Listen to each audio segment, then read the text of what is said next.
Assalamualaikum warahmatullahi wabarakatuh. Kembali lagi di Barometer Bogor Podcast. Kali ini bersama saya Tri Denggat Saputra atau TDS ya. Alhamdulillah kali ini kita kedatangan pejabat desa ya.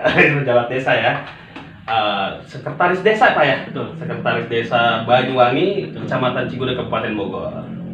Kali ini kita akan membahas situasi dan kondisi desa ya, Pak Sekdes ya.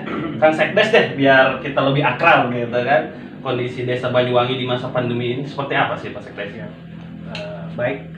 Perkenalkan dulu, saya Dadang Iskandar. Kemudian posisi jabatan saya adalah Sekdes di Desa Banyuwangi, Kecamatan Cigudeg, Kabupaten Bogor. Pada prinsipnya terkait dengan kultur budaya masyarakat Desa Banyuwangi, ada beberapa hal yang memang akan berbeda dengan desa-desa yang lain, terutama di masalah pandemi sekarang ini. Cuman kalau melihat dari sisi kultur ekonominya, dengan melihat kultur ekonomi di sisi pertanian, mereka lebih terdorong karena tidak terlalu terdampak untuk dampak dari pandemi tersebut di masalah pertanian. Masalah pertanian ya. Betul. Mayoritasnya apa sih Pak Sekdes? Masyarakat itu bertani padi kah atau sayuran kah atau seperti apa sih? Ada padi, kemudian ada hortikultur, kemudian ada umbi-umbian dan lain sebagainya.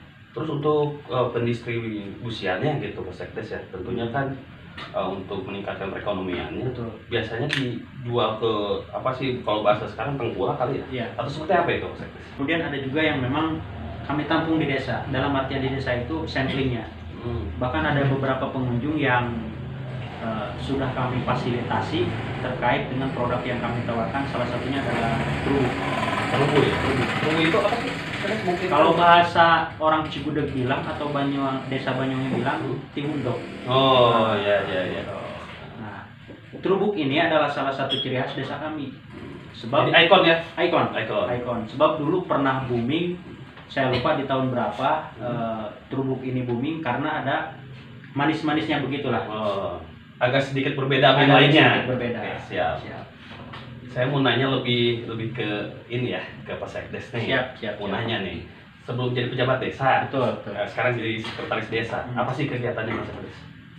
Nah, dulu saya sebelum lari ke pemerintahan desa, background saya adalah pendidikan. Oh. Kebetulan pendidikan terakhir saya adalah S1, kemudian bergerak di ranah pendidikan. Setelah bergerak di ranah pendidikan, lari ke pemerintahan desa. Cuman pada waktu itu belum menjadi perangkat desa, masih dalam ranah BPD, sehingga banyak sedikitnya memahami lah terkait dengan kondisi desa ya? Dan kondisi desa Oke. yang kita hadapi saat ini. Sekarang kan udah jadi pejabat nih, Siap. tentunya kan berbeda dengan situasi pada saat Pak Sekdes ini jadi guru ya? Ya. Guru. Perbedaannya apa nih kira-kira Pak Sekdes nih? Kalau secara perbedaan mungkin sedikit ya. Perbedaannya kalau untuk jadi guru kita lebih melihat sisi anak-anaknya karena kedekatan antara guru dan anak. Kalau untuk di pemerintahan desa pada saat ini banyak aspek. Di sana ada anak-anak, ada orang dewasa, kemudian ada lansia dan lain sebagainya. Artinya, begitupun dari sisi pemahaman-pemahamannya. Ya betul. Artinya kan sekarang secara menyeluruh ya Pak Betul. Kades mengurus masyarakat desa Banyuwangi ya. Siap. Nah, terus yang kita mau tanya nih, Siap. di desa Banyuwangi kan tentunya banyak SDM yang berbeda-beda ya, Iya. Pak Sekdes. Cara mengatasinya nih, misalkan contoh ada masyarakat di lingkungan, ketika pemerintahan desa membangun, Iya.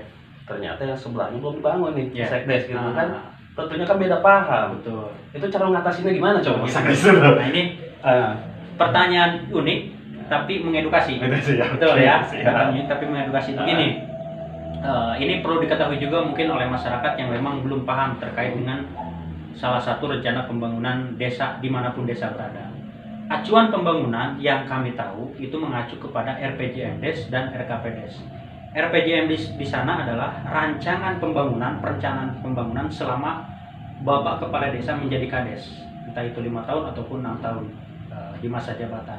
RKPDes adalah rancangan pekerjaan selama 1 tahun. Di rancangan RKDes ini adalah susunan perencanaan berikut dengan realisasinya, sehingga ketika ada masyarakat yang bertanya, Pak, ini bangunan saya belum dibangun atau pengajuan saya belum dibangun. Nah, keterbatasan kita adalah tidak semua pengajuan pembangunan itu bisa terinventarisir pada tahun itu.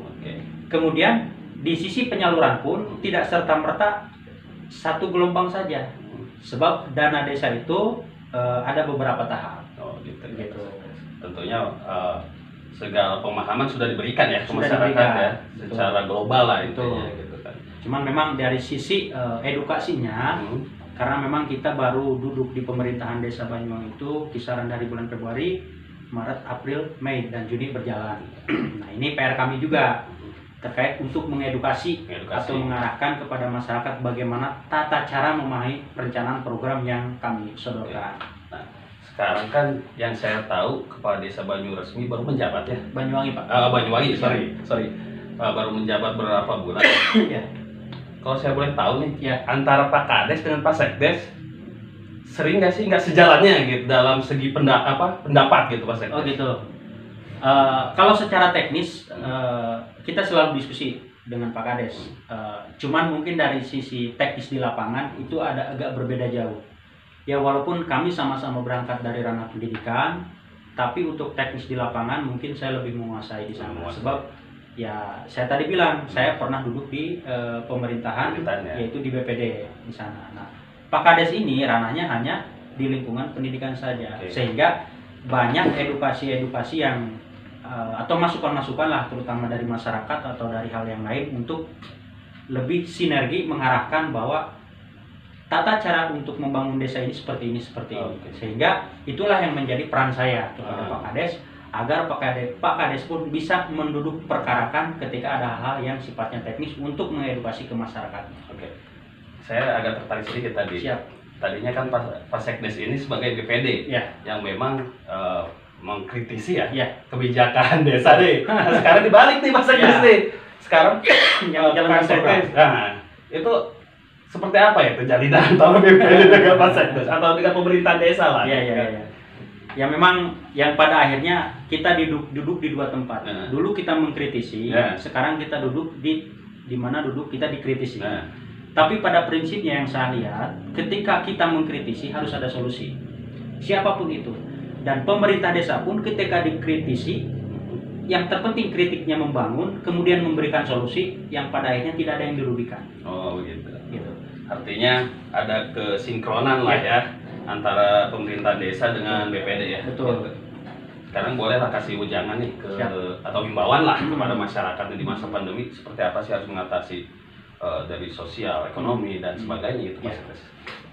Baik, saya tarik benang merahnya dulu. Pemerintahan Desa Banyuwangi yang pada saat ini dipimpin oleh Pak Riau Paridudin, kami mempunyai 7 pilar untuk membangun Desa Banyuwangi selama 5 atau 6 tahun ke depan.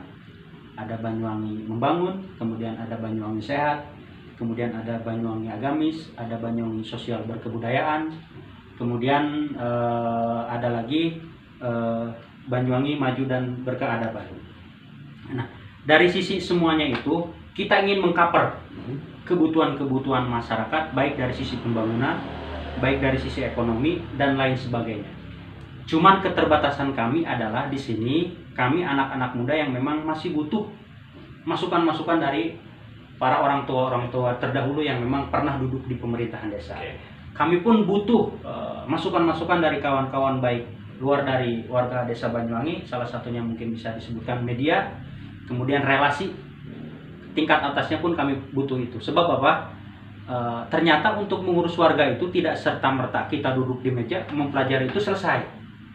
Ternyata ada hal lain yang lebih unik. Seperti tadi saya sampaikan bahwa kultur budaya masyarakat itu berbeda. Ketika kita menjabarkan A, belum tentu ditangkapnya itu B. Nah, itu adalah PR terbesar kami. Kemudian selanjutnya, dari 7 pilar yang kami jalankan itu, insya Allah akan kami rangkum dalam rencana pembangunan desa selama 5 atau 6 tahun ke depan. Nah, di rentetan itu kami pun butuh penyampaian hal yang demikian terhadap masyarakat yang akan mengikut sertakan dirinya untuk membangun Desa Banyuwangi. Nah, kemudian terkait dengan perencanaan atau pembangunan, saya yakin akan ada banyak masyarakat yang memang bisa disebutkan terkaget-kaget. Misal contoh begini, di satu sisi kita ingin membangun semua, tapi Betul. di sisi lain anggaran yang kami siapkan tidak cukup untuk itu pada saat tahun itu. Jadi dilema lah ya. Menjadi dilema. Contoh misalkan ada pembangunan yang memang pada saat ini hanya kita mampu membangun di angka 150 juta. Tapi itu bukan serta-merta berhenti di situ. Ya. Perencanaan itu akan kita lanjutkan entah itu di tahun berikutnya atau di tahun berikutnya. Artinya program desa itu berkesinambungan. Berkesinambungan Oke. sampai semua yang direncanakan dalam 5 atau 6 tahun ke depan itu terlaksana seluruhnya. Oke, siap. Nah, di masa pandemi kan yang saya tahu seluruh desa di Kabupaten Bogor ya dari dana desa ya, Ya. memberikan bantuan langsung tunai buat yang terdampak pandemi ya. Ya. Tentunya kan di desa ini banyak ribuan masyarakat. Kalau kita bicara keterpurukan di masa pandemi, rasanya semuanya pun seperti itu, Iya. gitu kan. Cuma kan cara mengatasi pemerintahan desa Banyuwangi nih, ketika mungkin kan sudah diplot ya, Ya. untuk yang mendapatkan BLT tersebut. Betul. Setidaknya ada masyarakat juga nih ya, Iya. loh kok saya nggak dikasih gitu kan, Ah. padahal sama juga terdampak. Iya. Itu kan pandemi itu seperti apa tuh Mas Sekdes itu menjelaskan kepada masyarakat itu? Ya memang ya ada ya dilemanya Nah. juga karena berbicara terdampak baik orang yang memang secara ekonominya merosot itu pun terdampak. Ekonomi yang di atas atau menengah ke atas pun sama-sama terdampak pada saat ini pandemi. Cuman kalau mengacu kepada peraturan, kami tetap berpedoman kepada peraturan, itu pegangan kami. Contoh, pada tahun 2020 yang kami pegang, kalau tidak salah di data itu ada 430 KPM yang menerima pada tahun 2020. Di 2021 sebanyak 230 KPM. Nah, berarti kan pengurangan dari sana. betul. Nah, itu pun dilema pada akhirnya. Kalau kita tidak menjelaskan detail Ya. ke arah mana sisa dari pembagian yang sudah direncanakan itu. Makanya saya tadi bilang, ketika misalkan tidak tercover oleh atau tidak disalurkan melalui PLTDD, maka harus ke infrastruktur dari pembangunan tersebut. Nah, kemudian ada beberapa hal juga yang memang pada saat ini pemerintah pun baik itu melalui pemerintahan desa ataupun lainnya yang memang mendongkrak itu, baik dari sisi perekonomian dan lain sebagainya. Apalagi dalam perencanaan kami, salah satu yang memang ikon yang akan kami dorong full itu mengenai desa wisata untuk mendongkrak perekonomian di masa pandemi. Walaupun dari sisi PPKM-nya tetap harus kita jalankan. Contohnya apa tuh Pak untuk mendongkrak potensi wisata desa Banyuwangi yang sudah dilakukan atau yang sudah ada deh? Ya, salah satu gambarannya kawan-kawan bisa cek lah di profil desa yang kebetulan kami pun sudah ikut serta lomba. Oke, Di siap. kabupaten ini, bukan promosi ini. Ya, ya. Kami sedikit menggambarkan lah. Betul. Jadi di sana itu digambarkan potensi desa kami itu seperti apa. Salah satunya adalah mengenai desa wisata. Yang paling mencolok mengenai potensi alamnya adalah adanya kebun teh dan adanya perbukitan Gunung Telak. Di sana ada perbukitan kebun teh yang memang kondisi udaranya dalam posisi kondisi dingin. Kalau tidak salah 700 ketinggian. Berarti masih belum terkontaminasi Belum lah ya. terkontaminasi. Masih seger lah ya. Ya, masih seger. Oke. Makanya ini pun kalau mengacu kepada peraturan atau mengacu kepada rencana kerja Kabupaten Bogor mengenai mendongkrak sisi pariwisata, nah itu pun akan kami jalankan terkait dengan rencana program yang sudah kita susun. Terus kita ngebahas ke yang tadi BLT nih, saya Siap. belum selesai Siap. gitu. Ada nggak sih yang secara langsung protes gitu ke Pak Sekdes? Loh kok saya nggak dapat, padahal ekonomi saya juga kurang dari cukup gitu Pak Ya. Sekdes. Ada nggak sih yang kayak gitu? Banyak. Banyak ya? Yang protes banyak. Nah. Nah, cuman kami dari sisi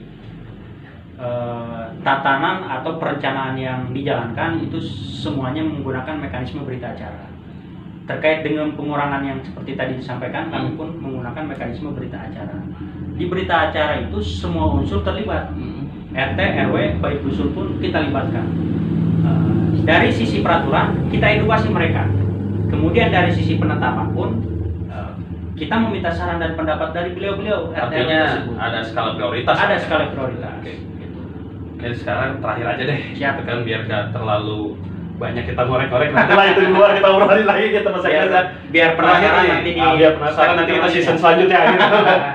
Terakhir nih Pak Sekdes. Siap. Sekarang kan Hari Jadi Bogor nih yang ke-539 ya, kalau nggak salah ya. Ya. Harapan Pak Sekdes buat pemerintahan desa Banyuwangi ya, Ya. Banyuwangi khususnya Kabupaten Bogor seperti apa nih Pak Sekdes? Kalau melihat jargonnya atau dari sisi merek lah bisa dibilang ya, Pancakarsa itu luar biasa. Ya, Pancakarsa itu luar biasa. Yang paling menarik dari sisi program yang dijalankan oleh Bupati adalah perhatian terhadap desa yang sekarang dijalankan. Contoh, untuk mendongkrak ekonomi, Bupati mendorong melalui Samisade, dan itu luar biasa program. Kemudian penghargaan lainnya terkait dengan misalkan ada RT RW yang teladan, kemudian ada lagi misalkan hal-hal lain dari sisi pekerjaan yang memang kualitas dan prestasinya bagus, Bupati mengarahkan kepada penghargaan prestasi-prestasi yang dijalankan, dan itu sangat luar biasa. Makanya untuk Hari Jadi Bogor ini kami pemerintah Desa Banyuwangi apresiasi terhadap pemerintah Kabupaten Bogor dan menyambut baik program-program yang disodorkan oleh pemerintah Kabupaten Bogor, khususnya mengenai perencanaan yang dilakukan untuk mengenai desa wisata. Desa wisata. Ya. Artinya Kabupaten Bogor selalu mendorong apa yang menjadi prioritas di desa. Ya. Gitu.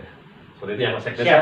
Mungkin nanti kita ngobrol lebih banyaknya di luar gitu, ya. Atau season selanjutnya boleh lah main-main lagi Pak Sekdes kesini ya. Siap. Untuk sekarang mungkin